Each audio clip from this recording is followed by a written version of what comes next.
The evening settled slowly, like it wasn't ready to leave the warmth of the day.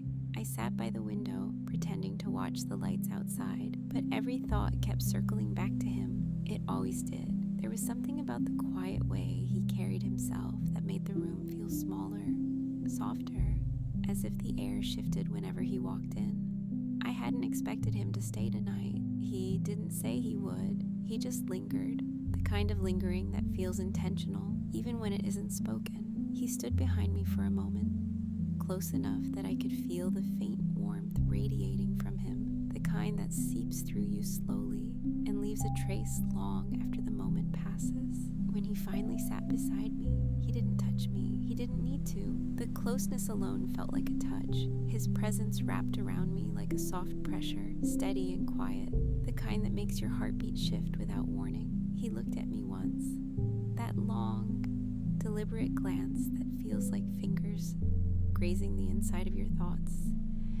And I forgot whatever I was pretending to think about. There's a tenderness in the way he exists near me, a calm tension that sinks beneath the surface. I feel it when his arm rests on the back of the couch, not quite touching my shoulder, but close enough to make my skin wait, close enough to make every small breath feel noticed.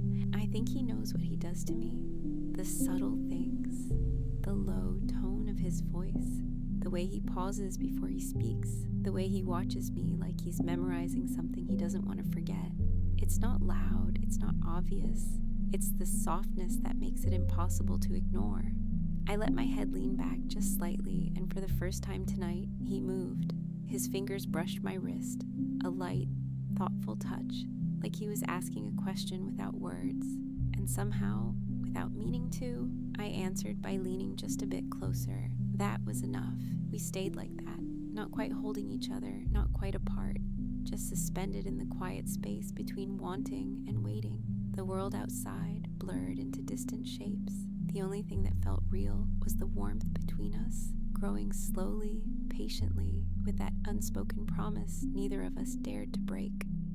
Too soon. He didn't tell me to come closer. I didn't ask him to stay, but his hand remained on my wrist, gentle and steady, and the night reshaped itself around that small connection. Sometimes the most intimate moments are the ones where nothing happens, yet everything changes.